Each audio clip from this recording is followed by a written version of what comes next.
La parole est maintenant à notre collègue Nadia Sollogoub.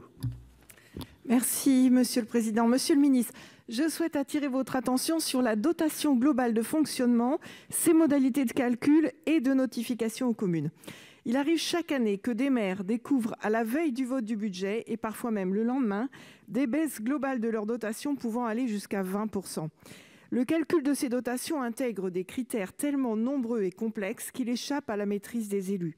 Population, potentiel financier par habitant, effort fiscal, situation dans la strate démographique, etc. Les mécanismes dits de garantie qui tentent d'atténuer les effets de seuil montrent leurs limites car ils n'empêchent pas les baisses brutales de recettes des collectivités. Les élus n'ont aucune possibilité d'anticiper ces fluctuations qui sont notifiées de façon extrêmement tardive.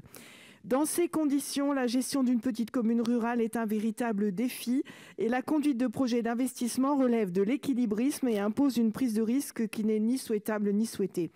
Pouvez-vous m'indiquer, Monsieur le Ministre, quelles dispositions sont prévues pour donner de la visibilité sur les dotations et permettre effectivement les simulations et les lissages? Merci.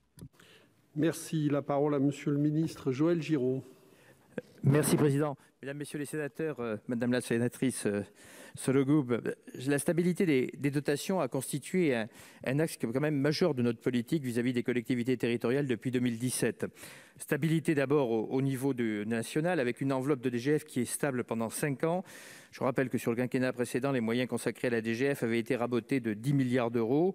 Dans votre département de la Nièvre, Madame la sénatrice, plus de 4/5 des communes ayant perdu de la DGF avaient perdu de la DGF, tandis qu'aujourd'hui, on en a plus de la moitié qui en ont gagné depuis 2017.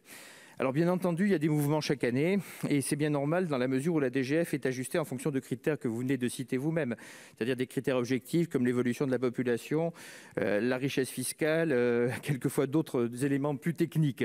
Mais il existe cependant de nombreuses règles de plafonnement, de garantie, d'écrêtement, d'abattement ou de lissage dans la DGF, à plus forte raison que presque tout le monde partage aujourd'hui le constat que ces règles d'encadrement rigidifient considérablement la DGF et lui font peu à peu perdre le contact quelquefois avec la réalité et de la situation des communes. Or, ces mécanismes, ils ont pour effet quand même de limiter fortement les variations.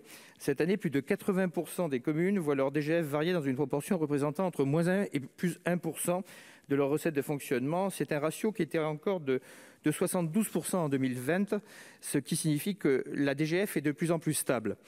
En outre, les baisses sont souvent de plus faible ampleur que les hausses. Quand la DGF diminue, c'est dans 85% des cas de moins de 1% des recettes de fonctionnement.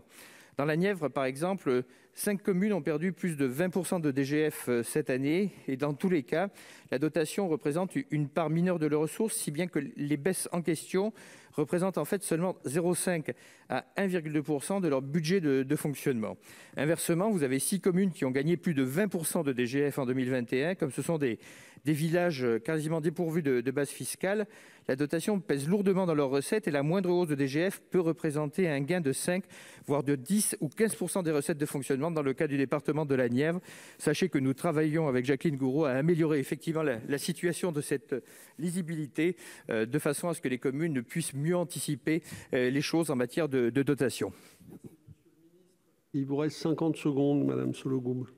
Oui, merci Monsieur le Ministre. Pour vous connaître un peu, je sais très bien que vous travaillez à ces questions et vous me parlez de stabilité globale. Mais vous savez très bien comme moi qu'on reçoit régulièrement des SOS de communes qui se retrouvent dans une situation totalement catastrophique du jour au lendemain. Je n'arrive pas à comprendre pourquoi il n'y a pas de système de simulation qui soit possible. Les contribuables peuvent tous simuler leurs impôts et là, il n'y a aucune possibilité d'avoir une visibilité. Et j'ai l'impression qu'il y a une espèce d'ordinateur qui maîtrise tout ça. J'imagine que s'il tombe en panne, sincèrement, mais personne ne sera en état de calculer ces dotations. Et c'est quand même quelque chose qui doit nous alerter. Il faut d'une manière ou d'une autre, même si vos intentions sont tout à fait louables, qu'on ait les moyens pour les communes d'anticiper et d'amortir les chocs, parce que perdre 20% de son budget, ça devrait être interdit. Je vous remercie. Merci, chers collègues.